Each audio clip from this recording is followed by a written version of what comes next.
Friends, welcome to invention classes. आप सभी का हार्दिक अभिनंदन। Change of the way. मैं दीपक शर्मा आप सभी को सांख्यिकी का अध्ययन करा रहा हूं। हमने पूर्व वाली क्लास के अंतर्गत सांख्यिकी की जो प्राथमिक समूहों को एकत्र करने की विधियों का जो अध्ययन किया था, उन विधियों में से हमने पूर्व वाला जो टॉपिक था, पूर्व वाली क्लासेस में उपयुक्त रीति का चयन करने के लिए माध्यम बताए गए थे कि हमें किस रीति का सांख्यिकी प्राथमिक समूह को एकत्र करने के लिए जो 5 विधियां बताई गई, तो पांचों विधियों में से हम किस विधि का चयन करें ताकि हम समूहों का सही प्रकार से संग्रहण कर सके, उनका प्रस्तुतिकरण कर सके। तो आज हम एक एग्जाम्पल के माध्यम से समझेंगे। मैंने कल भी आपको बताया था लास्ट के अंतर्गत कि आज जैसे कि समझ सकते हैं विधियों में किस रीति का हमें चयन करना है, कब करना है। आज हम एक उदाहरण के माध्यम से पूर्ण रूप से समझ लेंगे कि हमें किस विधि के द्वारा प्राथमिक समूह को एकत्र करना, किस विधि के द्वारा एकत्र किया जाए ताकि समूहों को सही प्रकार से एकत्र कर सके। तो हेडिंग वही रहेगी हमारी, प्राथमिक समूहों का चयन करते समय उपयुक्त रीति का चयन। हेडिंग में डाल लीजिए विद्यार्थी, प्राथमिक समूहों को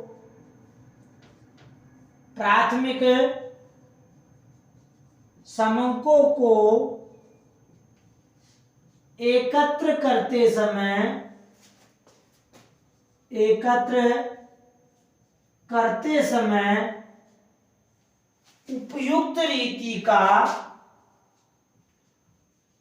उपयुक्त जो भी 5 रीतियां बताई गई है, उपयुक्त रीति का चयन। तो रीति का जो चयन किया जाएगा, उस चयन से चयन के संबंध में एक उदाहरण दिया जाता है, उदाहरण दिया गया है। इस उदाहरण के माध्यम से हम जानेंगे कि हमें किस विधि का कब प्रयोग करना है। तो उदाहरण नंबर 1, उदाहरण नंबर फर्स्ट, उदाहरण के माध्यम से क्या बताया जा रहा है कि निम्नलिखित उद्देश्यों हेतु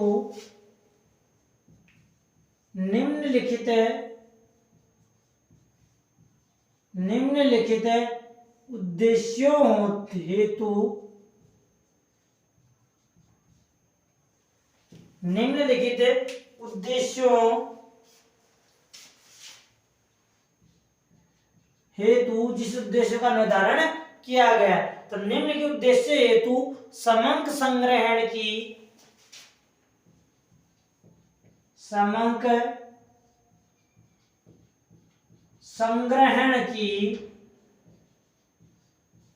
कौन सी रीति है, कौन सी विधि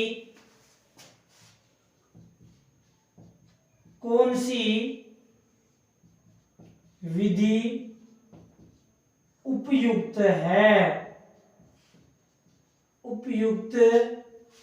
कौन सी विधि उपयुक्त है और क्यों उपयुक्त है और क्यों, उसका रीजन क्या बताया गया है। और विधि पहले हमें यह बताना है कि कौन सी विधि उपयुक्त है, यदि वह विधि उपयुक्त भी है तो क्यों है। सॉल्यूशन करते हैं हम। वो निम्नलिखित उद्देश्य कौन सा है, उद्देश्य मैं आपको यहां शो कर दूंगा और उसका हल यहां हो जाएगा हमारा, ठीक है। तो पहले उद्देश्य लिख लेते हैं। हमारे उद्देश्य है, उद्देश्य कह सकते हैं हम इनको, या हम उसको विषय वस्तु कह सकते हैं। विषय वस्तु, जो भी विषय वस्तु होगी वो यहां लिख दी जाएगी। ये हमारा अनुक्रमांक नंबर हो जाएगा, हल क्रमांक संख्या, विषय वस्तु हो जाएगी। और इस यहाँ पर उपयुक्त विधि, जो जिस विधि का उपयोग लिया गया है, उपयुक्त विधि का नाम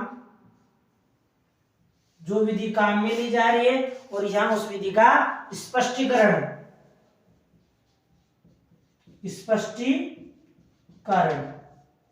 तो ये हमारा जो ये वाली क्रिया आएगी, ये वाली क्रिया हमारा सॉल्यूशन में चली जाएगी, हल के रूप में चली जाएगी। ठीक है, हल हो जाएगा हमारा यहाँ से, ये हमारा प्रश्न हो जाएगा। कहने का तात्पर्य एक तालिका के माध्यम से मैं दोनों को स्पष्ट कर रहा हूँ एक साथ। वैसे पहले प्रश्न दिए गए थे, फिर बाद में दिया गया था, तो मैंने दोनों को एक साथ कंबाइन कर दिया है ताकि आपको समझने में किसी प्रकार की समस्या नहीं आए। हमारे चैनल को लाइक जरूर करना, सब्सक्राइब भी करना, बेल आइकन को दबा देना। ठीक है, शेयर अवश्य करना है।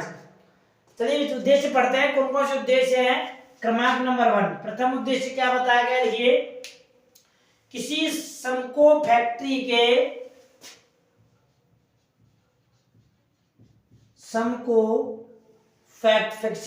का नाम है सिमको फैक्ट्री के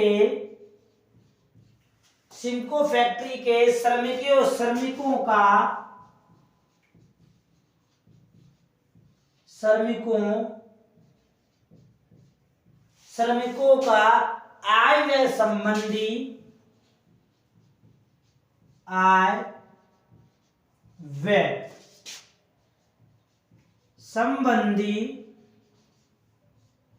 संबंधी जानकारी या अध्ययन। चलिए नंबर 1 हो गया। अब पहला प्रश्न ये हो गया हमारा। दूसरा प्रश्न लिख लेते हैं। चलो दूसरा तथ्य एक साथ इनको सभी को समझाता चला जाऊंगा, आपको विधि का नाम भी यहाँ स्पष्ट हो जाएगा। दूसरा उद्देश्य क्या बताया गया है कि महाविद्यालय में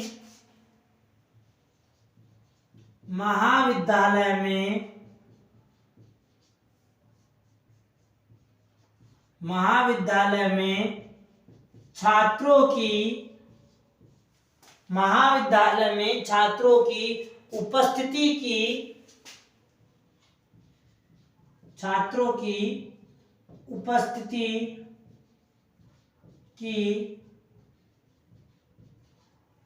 प्रवृत्ति संबंधी जानकारी। दूसरा तथ्य हमारा सेकंड तथ्य, उनकी जानकारी किस विधि के माध्यम से ली जाएगी और कैसे ली जाएगी। तीसरा प्रश्न क्या बताया गया है कि दैनिक समाचार पत्र के लिए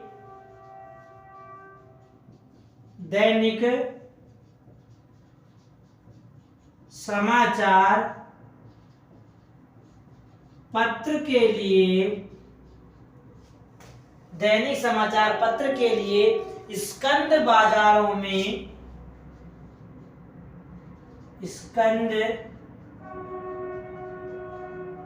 बाजारों में जो हमारा मार्केट स्कंद का स्टॉक का मैनेजमेंट जो बाजार है, बाजारों में अंशों व ऋण पत्रों के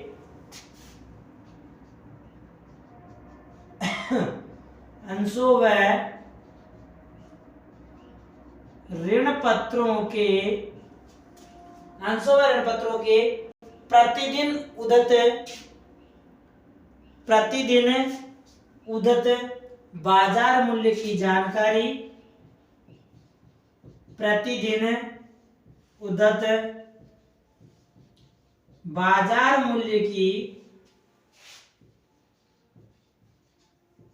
बाजार मूल्य की जानकारी। तीसरा प्रश्न हो गया हमारा।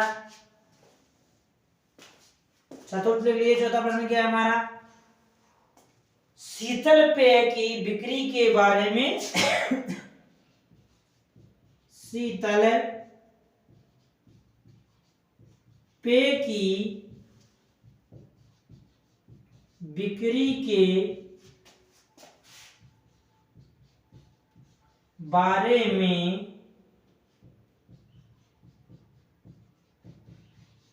जानकारी। चौथा रीजन हो गया। पांचवा क्या है, पांचवा देख लो।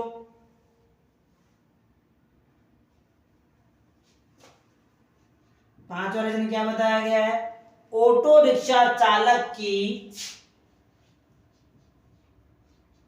ऑटो रिक्शा चालक की आर्थिक स्थिति या जीवन स्तर, आर्थिक स्थिति की जानकारी, आर्थिक स्थिति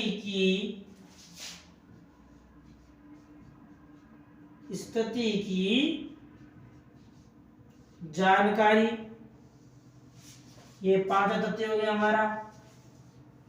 छठा भी है, सातवां भी है, आठवां भी है, 5-7 तथ्य बताए गए हैं। पहले इन पांचों उदाहरणों के माध्यम से हम समझ लेते हैं कि किस उद्देश्य के अंतर्गत किस विधि का प्रयोग किया जाए, ताकि हमें सरलता से उनके बारे में जांच हो सके, उनका मापन हम कर सके। ठीक है, सभी समझ में आ गया। चलिए, ऐसे कुछ विद्यार्थियों ने शायद फीलिंग भर भी लिया होगा, इसको पता लग चुका होगा, कोई दिक्कत नहीं थी, भर लिया हो अच्छी बात है, अपना स्वयं का मापन कर लेना। ठीक है, यदि फ्री बैठे हो तो चैनल को लाइक जरूर करना और सब्सक्राइब और बेल आइकन का बटन भी अवश्य दबाना। चलिए हम चलते हैं प्रश्न नंबर फर्स्ट। पहला प्रश्न हमारा, सिम्को फैक्ट्री के श्रमिकों का आय व्यय संबंधी अध्ययन। अब सिम्को फैक्ट्री में श्रमिक काम करते हैं साहब। अब श्रमिक कार्य करेंगे, श्रमिकों का हम अध्ययन करने बैठेंगे तो जब अब वो अध्ययन करेंगे, अध्ययन क्या करना है हमें, उनकी आय व्यय का, कि कौन सा श्रमिक कितना पैसा कमा रहा है और कितना वह एक्सपेंसेस कर रहा है। तो प्रत्येक श्रमिक का अध्ययन करना है। तो प्रत्येक श्रमिक का अध्ययन करने के लिए हम कौन सी विधि अपनाएंगे, प्रत्यक्ष व्यक्तिगत अनुसंधान विधि। मैंने पूर्व वाली क्लास में बताया भी था कि जब प्रत्येक व्यक्ति का आय व्यय संबंधी रिकॉर्ड हमें ज्ञात करना है, यानी प्रत्येक व्यक्ति के बारे में अध्ययन करना है, तो हम कौन सी विधि अपनाएंगे, प्रत्यक्ष व्यक्तिगत अनुसंधान विधि। लिख लीजिए यहां पर,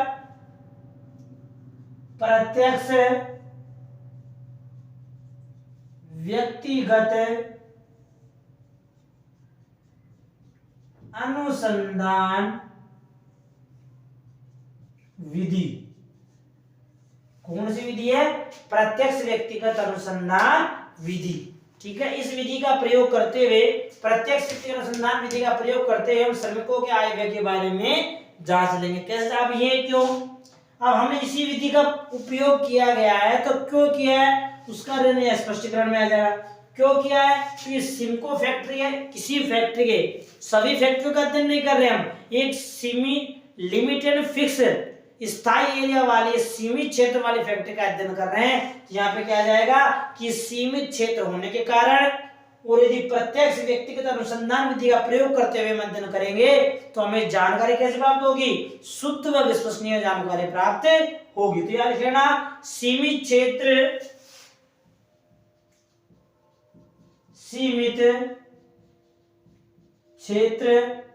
एवं अधिक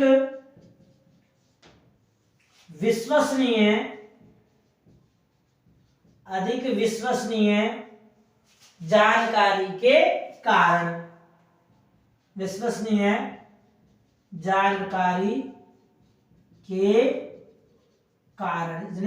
जानकारी प्राप्त होने के कारण हम यहाँ पर प्रत्यक्ष व्यक्तिगत अनुसंधान विधि का प्रयोग करेंगे। समझ में आ गया सभी को कि सिम्को फैक्ट्री में श्रमिक आय व्यय के बारे में जानकारी प्राप्त कर रहे हैं, तो हमें किस विधि का प्रयोग करना पड़ेगा बच्चों, प्रत्यक्ष व्यक्तिगत अनुसंधान विधि का प्रयोग करना पड़ेगा। क्यों करना पड़ेगा, तो एरिया हमारा क्या है, ये सिम्को फैक्ट्री सीमित क्षेत्र हो गया, और हमें आंकड़े कैसे प्राप्त करने हैं, विश्वसनीय आंकड़े प्राप्त करने हैं। तो विश्वसनीय आंकड़े प्राप्त करके जब प्रत्येक व्यक्ति के बारे में अलग से आय और उनके आय और व्यय जानकारी प्राप्त करेंगे। उपयुक्त विधि का नाम एवं समंक, ऐसे लिख लो यहाँ पर, यानी कौन से समंक है, वो समंक के आंकड़े कह सकते हैं, प्राथमिक समंक है या द्वितीय समंक है। अब सिम्को फैक्ट्री में आय व्यय जो है तो हम स्वयं ज्ञात कर रहे हैं, तो हमारे लिए कौन से आंकड़े हो जाएंगे बच्चों, ये प्राथमिक समंक हो जाएगी। यहाँ लिख लेना, दो तथ्य क्लियर हो जाएंगे आपके, किस प्रकार का समंक है, ये प्राथमिक समंक है जाएंगे। समझ में आ गया सभी विद्यार्थियों को। कि प्रथम लाइन के अंतर्गत किस विधि का प्रयोग किया गया है और उसमें कौन सा इसका स्पष्टीकरण बताया गया है। नंबर 2 सेकंड तथ्य क्या कह रहा है। सेकंड तथ्य देखिए कि महाविद्यालय में छात्रों की उपस्थिति की प्रवृत्ति संबंधी जानकारी। अब यहाँ पर महाविद्यालय में जो छात्र पढ़ रहे हैं 500, 1000, 1200, 2000, 1500 या 800 जो भी संख्या होगी, वैसे महाविद्यालय नाम आया है तो 100, 200 संख्या, 1000 संख्या तो होगी नहीं। सिंपल सी बात है, कम से कम बच्चे जो होंगे वहां पर कम से कम 2-3 हजार 4,000 के समथिंग बच्चे पढ़ते हुए होंगे। तो महाविद्यालय में छात्रों की उपस्थिति ज्ञात करनी है। अब हम यदि प्रत्यक्ष व्यक्तिगत अनुसंधान विधि का प्रयोग करते हैं तो क्या हम प्रत्येक 2-2.5 हजार बच्चों के बारे में जानकारी प्राप्त कर पाएंगे? नहीं। तो हम क्या करेंगे यहाँ पर, तो यहाँ पर हम अप्रत्यक्ष मौखिक अनुसंधान विधि का प्रयोग किया जाएगा। यदि अध्यापक केवल अध्यापक के पास जाया जाएगा, अध्यापक से पूछा जाएगा तब किस विद्यार्थी, कौन सा विद्यार्थी जो है इसकी उपस्थिति कितनी कितनी है, अध्यापक मुख्य जवान बताएगा। कोई किसी बच्चे से पूछा जाएगा तो कुछ बच्चों के बारे में अध्ययन किया जाएगा। या कौन सी विधि आ जाएगी? अप्रत्यक्ष मौखिक अनुसंधान विधि। अप्रत्यक्ष मौखिक अनुसंधान विधि। समंक कौन सा हो गया? ये भी हमारे क्लास में हो गया, प्राथमिक समंक हो गया। अब ऐसा स्पष्टीकरण दो साहब, यहाँ पर अप्रत्यक्ष मौखिक अनुसंधान विधि क्यों की गई है? क्योंकि यहाँ का जो क्षेत्र है, क्षेत्र क्या है? काफी बड़ा है, बहुत अधिक संख्या है, और जब बहुत अधिक संख्या हो तो प्रत्येक व्यक्ति के पास जाकर सूचना एकत्र नहीं कर सकते हैं, प्रत्येक व्यक्ति से व्यक्ति का संपर्क स्थापित नहीं कर सकते, इसलिए यहाँ पर अप्रत्यक्ष मौखिक अनुसंधान विधि का प्रयोग किया जाएगा। तो इसमें लिख लीजिए अधिक विस्तृत क्षेत्र, अधिक विस्तृत, विस्तृत से तात्पर्य क्या हो गया? बड़ा, अधिक विस्तृत क्षेत्र एवं व्यक्तिगत संपर्क न हो पाने के कारण,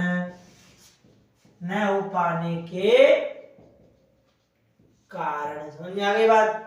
यानी प्रत्येक व्यक्ति से हम बाय फेस टू फेस मिल नहीं सकते, प्रत्येक विद्यार्थी की रोजाना जाकर उपस्थिति चेक नहीं कर सकते, तो हम इसमें यहाँ पर मौखिक अनुसंधान विधि का प्रयोग करके डाटा को एकत्र कर सकते हैं। समझ में आ गया यहाँ पर कि प्रत्यक्ष मौखिक अनुसंधान विधि द्वारा डाटा को एकत्र कर सकते हैं। नंबर 3 है हमारा दैनिक समाचार पत्र के लिए, दैनिक समाचार पत्र के लिए स्कंद बाजार। स्कंद बाजार से मतलब इन्वेंट्री मार्केट या स्टॉक मार्केट, बाजारों में अंशों व ऋण पत्र यानी शेयर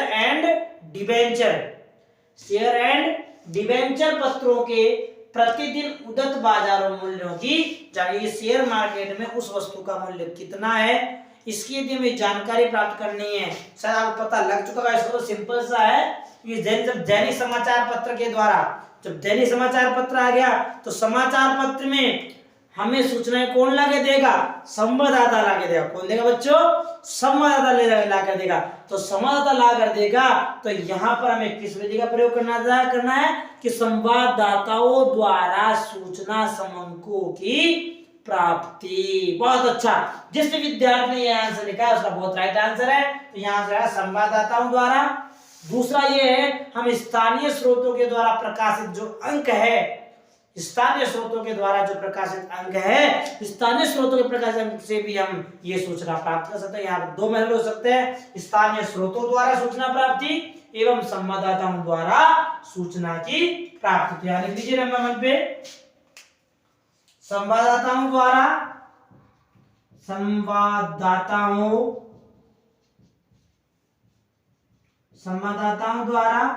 एवं स्थानीय स्रोतों से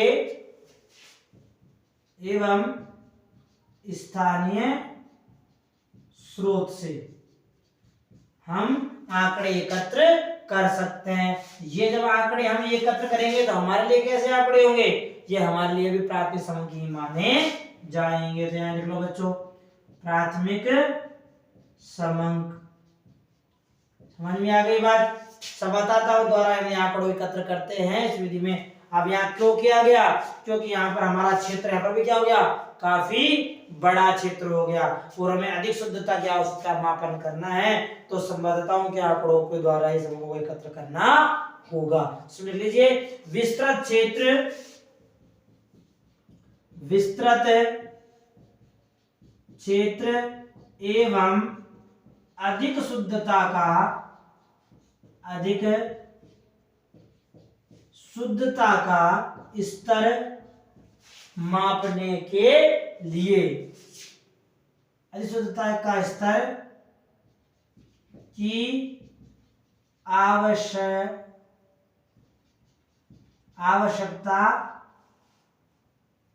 अधिक शुद्धता के स्तर की आवश्यकता न हो पाने के कारण, कि हमें इतना आवश्यक नहीं है कि हम परफेक्टली मूल्य प्राप्त कर पाएंगे, तो इसके लिए क्या कर दिया, यहाँ पर संवाददाताओं द्वारा स्थानीय स्रोतों से समंकों को एकत्र कर लिया गया ताकि सूचनाएं सही प्रकार से प्राप्त हो सके, अधिक शुद्धता का मापन की आवश्यकता नहीं पड़ेगी। प्रश्न नंबर तीसरा है हमारा, शीतल पेय की बिक्री के बारे में जानकारी।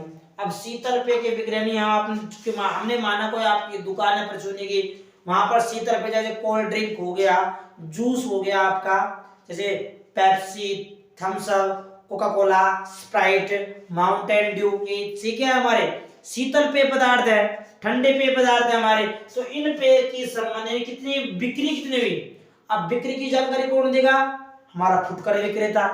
अब फुटकर विक्रेता हमारे पास थोड़ी देर आएगा सूचना, तो क्या करेंगे, हम प्रत्यक्ष व्यक्तिगत अनुसंधान विधि का प्रयोग करेंगे, यानी हम उस व्यक्ति के पास, दुकानदार के पास जाएंगे, उससे पूछेंगे कि साहब आपने कितनी माल बेचा है, कितना शीतल पेय पदार्थ की बोतलें बेची है वो, तो यहाँ पे कौन सी विधि आएगी, प्रत्यक्ष व्यक्तिगत अनुसंधान विधि। लीजिए, प्रत्यक्ष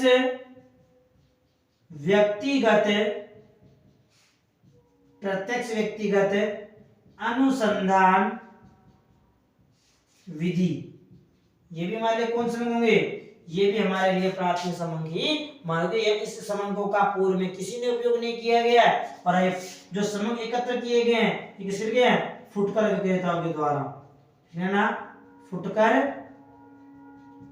विक्रेताओं द्वारा ये समंक एकत्र के लिए गए। क्यों गए हैं, क्योंकि हमें यदि प्रत्यक्ष व्यक्तिगत अनुसंधान विधि के माध्यम से जानकारी प्राप्त करेंगे कि कितने शीतल पेय पदार्थ बिक गए हैं, तो हमें जो आंकड़े प्राप्त होंगे कैसे होंगे, अधिक विश्वसनीय होंगे। तो यहाँ लिख लीजिए, अधिक विश्वसनीय आंकड़े प्राप्त होने के कारण, अधिक विश्वसनीय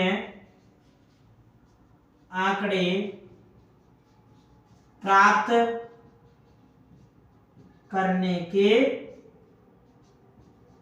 के कारण हम इस विधि का प्रयोग करेंगे। बात समझ में आ गई सभी को कि यहाँ पर हम प्रत्यक्ष व्यक्तिगत अनुसंधान विधि का प्रयोग क्यों किया जाएगा। प्रश्न नंबर 5वां है, ऑटो रिक्शा चालक की आर्थिक स्थिति की जानकारी। तो ऑटो रिक्शा चलाने वाला है, जो ऑटो रिक्शा चलाने वाला है, ऑटो रिक्शा चलाने वाले के में आर्थिक स्थिति जानकारी है कि वह कितना संपन्न है, उसके कितने पैसे मिल रहे हैं, वह मजदूरी कितनी कमा पा रहा है ऑटो रिक्शा को चलाने के माध्यम से। तो वह जानकारी कैसे प्राप्त करेंगे, प्रत्यक्ष व्यक्तिगत अनुसंधान विधि के द्वारा नहीं। क्यों नहीं करेंगे, क्योंकि यहाँ पर प्रत्येक ऑटो रिक्शा चालक से उस व्यक्ति का प्रत्यक्ष संपर्क नहीं स्थापित नहीं हो पाएगा, क्योंकि कभी ऑटो रिक्शा वाला कभी कहाँ चला जाएगा, कभी कहाँ चला जाएगा। तो यहाँ पर प्रगणकों की नियुक्ति की जाए और प्रगणक को जहाँ ऑटो रिक्शा वाला है वहां भेज दिया जाएगा और समंकों को एकत्र किया जाएगा। तो यहाँ पर सूचनाओं जो प्राप्त होगी हमें किस विधि के माध्यम से प्राप्त होगी, प्रगणक के माध्यम से। तो इसमें लिख लेना, प्रगणक द्वारा अनुसूचियां भरवाकर, प्रगणक द्वारा अनुसूचियां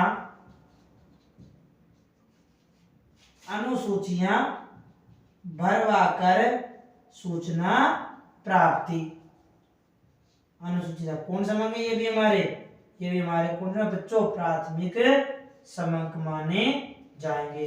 अब प्रगणक द्वारा अनुसूचियां भरवाई जा रही है। क्यों भरवाई जा रही है? क्योंकि यहाँ पर हमारा एरिया जो निश्चित किया गया है, एक निश्चित के ऑटो रिक्शा। अब ऑटो रिक्शा चलाने वाला कैसा व्यक्ति हो सकता है? पढ़ा लिखा भी हो सकता है और अनपढ़ भी हो सकता है। मान लो हम चले गए, ऑटो रिक्शा वाला पढ़ा लिखा नहीं है तो ये तो हमारी भाषा नहीं समझ पाएगा। और प्रगणक की जो नियुक्ति की जाती है किस आधार पर की जाती है? प्रगणक को प्रशिक्षण दिया जाता है कि आपके सामने चाहे अनपढ़ व्यक्ति हो चाहे पढ़ा लिखा हो, आपको सूचनाएं किस प्रकार से एकत्र करनी है, ये सभी तथ्यों से प्रशिक्षण के अंतर्गत सिखाए जाते हैं। तो यहाँ लिख लीजिए कि सीमित क्षेत्र और अधिक ऑटो रिक्शा चालक अधिक शिक्षित न होने के कारण। लिख लो, क्या लिखना है? सीमित क्षेत्र, सीमित क्षेत्र व अधिक शिक्षित न हो पाने के कारण तथा गहन अध्ययन करने के कारण, यानी गहन अध्ययन करने के कारण, वो सीमित क्षेत्र होने के कारण और अधिक शिक्षित लोग न हो पाने के कारण यहाँ पर प्रगणक द्वारा अनुसूचियां भरवाकर समंकों को एकत्र किया जाएगा। ये 5 प्रश्न हो गए, 5 तथ्य हो गए। इन 5 तथ्यों के माध्यम से बताया गया कि हमें प्राथमिक समूह जब एकत्र करना है तो किस विधि के माध्यम से हम एकत्र कर सकते हैं। ये हमारे प्रश्न हो गए, ये हमारे इनके हल हो गए। सोल्यूशन हो गया, 5 सोल्यूशन। कुछ पूछना हो तो कमेंट के माध्यम से पूछ लेना। हमारे चैनल को ज्यादा से ज्यादा बच्चे सभी विद्यार्थी इसको लाइक करना, बेल आइकन सब्सक्राइब भी करना, ठीक है? स्क्रीनशॉट लेना इसका। आगे बढ़ते हैं, आगे वाले उदाहरण 5 हो गए, 6वां 7वां 8वां 9वां जो भी है जो दिए गए हैं। समझ में आ गया? कुछ पूछना हो तो आप कमेंट के माध्यम से अवश्य पूछिए। लाइक जरूर करना, ताकि लाइक करने से सब्सक्राइब करने से आपको नोटिफिकेशन तुरंत मिलते रहते हैं, ठीक है? ये दिया स्क्रीनशॉट सभी विद्यार्थियों ने, पूरे वाले लेना है, साफ करूंगा मैं इसको, ठीक है? बहुत अच्छा। चलिए आगे अध्ययन करते हैं हम। तथ्य नंबर 6, छठा तथ्य क्या है हमारा? चलिए 6 नंबर तथ्य लिखिए। छठे तथ्य के अंतर्गत किस विधि का प्रयोग किया जाएगा और उसके लिए स्पष्टीकरण क्या तथ्य बताया गया है। क्या हमें स्पष्टीकरण देंगे सरी ने किस आधार पर देंगे, इसका 5 हो गए हमारे। छठा बिंदु डाल लीजिए, 6 नंबर, क्रमांक नंबर 6। छठा प्रश्न है हमारा, प्राध्यापकों लेक्चरर जो हमारे होते हैं, प्राध्यापकों के जीवन स्तर के संबंध में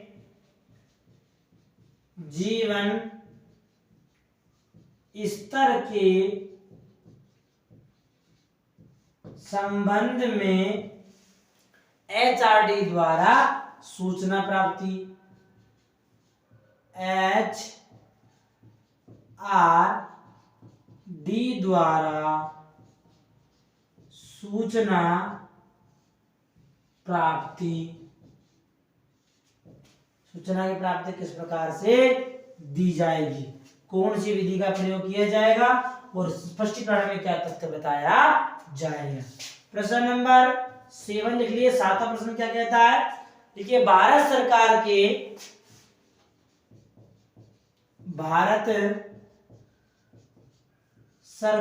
के वर्ष 2020-21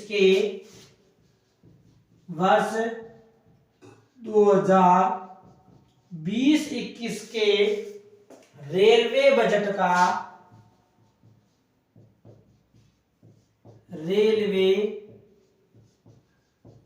का विश्लेषण, रेलवे बजट का विश्लेषण करना है तो हमें कौन सी विधि का प्रयोग किया जाएगा, कौन सी विधि का प्रयोग तो करना चाहिए। और अंतिम 8वां तथ्य बताया गया है कि इस्पात प्राधिकरण की, इस्पात प्राधिकरण की लाभदायकता की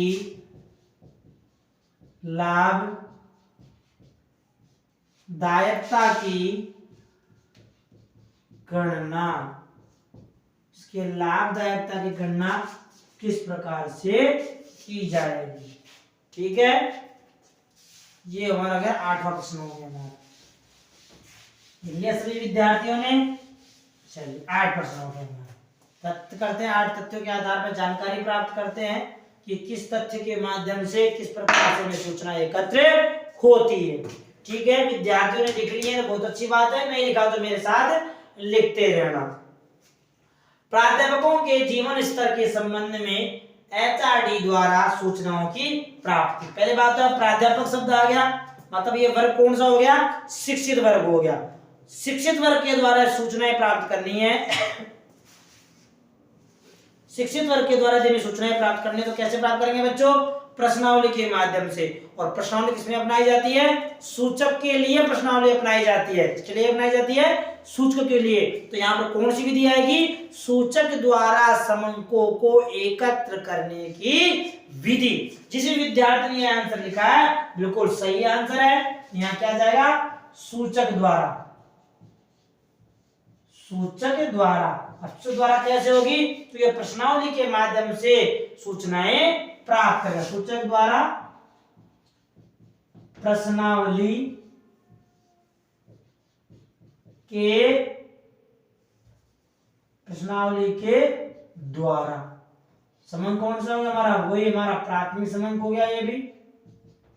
अब यहाँ पे हमारा वर्ग कौन सा है, शिक्षित वर्ग है। इस शिक्षित वर्ग होने के कारण यहाँ पर प्रश्नावली निर्माण कर लिया, क्योंकि शिक्षित वर्ग को जब प्रश्नावली दी जाएगी तो प्रश्नावली को पढ़कर उसका सही आंसर लिखकर आराम से दे सकता है। तो यहाँ पर सूचक के द्वारा ही सूचनाओं की जानकारी प्राप्त कर ली जाएगी। ध्यान रहे, सीमित क्षेत्र शिक्षित वर्ग होने के कारण, लीजिए यहाँ पर सीमित क्षेत्र एवं शिक्षित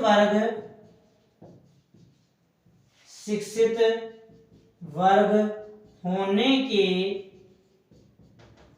कारण, यानी शिक्षित वर्ग है, पढ़ा लिखा वर्ग है, प्राध्यापक है, और अध्यापकों से सूचना प्राप्त करने के लिए किसी प्रगणक की प्रत्येक व्यक्ति अनुसंधान विधि की आवश्यकता नहीं है। सूचक के द्वारा प्रश्नावली भेज दी जाएगी और वह प्रश्नावली को पढ़कर उसमें जो जो तथ्य पूछे गए उन्हीं का वह आंसर लिखकर वापस रिटर्न कर देगा। क्योंकि मैंने आपको लिखाया था कि प्रश्नावली के साथ एक अलग से पत्र लेकर भेजा जाता है ताकि यह सूचनाएं तुरंत पोस्ट ऑफिस करके भेज सके।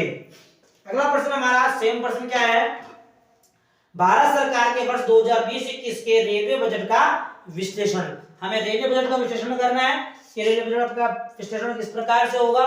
तो इसका जो अध्ययन किया जाएगा वह प्रकाशित स्रोतों के आधार पर किया जाएगा। सरकार के द्वारा बजट के लिए जो स्रोत प्रस्तुत किए गए हैं उन्हीं स्रोतों के द्वारा समंक एकत्र किए जाएंगे। तो यार हमारी विधि भी कौन सी होगी, प्रकाशित स्रोतों द्वारा, सरकारी प्रकाशन द्वारा। तो देख लेना यहाँ पर प्रकाशित स्रोत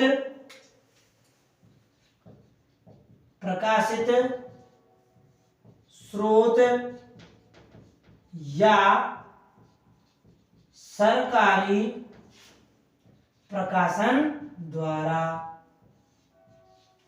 कोई भी आंकड़े, कोई भी तथ्य सरकार के द्वारा प्रस्तुत किए जाते हैं तो इसका मतलब ये हो गया कि इन आंकड़ों या समूहों का पूर्व में उपयोग किया जा चुका है, इसलिए ये आंकड़े कौन से हो जाएंगे बच्चों, इसलिए हमारे लिए द्वितीयक आंकड़े हो जाएंगे। द्वितीयक आंकड़े, द्वितीयक समंक। अब यहाँ पर प्रकाशित स्रोत सरकार के प्रकाशन के द्वारा ही आंकड़े एकत्र किए जाएंगे। तो यहाँ लिख लेना स्पष्टीकरण के अंतर्गत कि रेल मंत्रालय द्वारा प्रकाशित रेल बजट के द्वारा, रेल मंत्रालय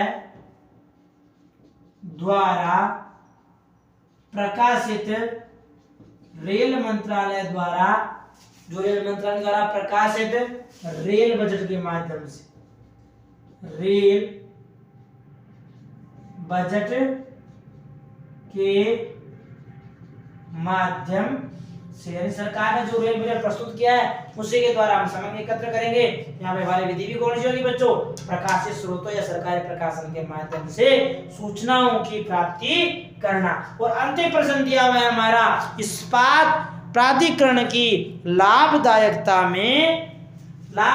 की गणना।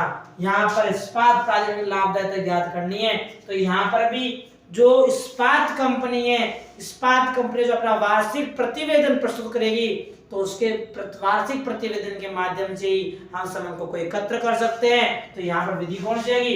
ये प्रकाशित स्रोतों के द्वारा। प्रकाशित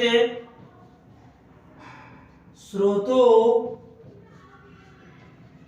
द्वारा, जो प्रकाशित स्रोत है उन प्रकाशित स्रोतों के माध्यम से आंकड़े एकत्र किए जाएंगे।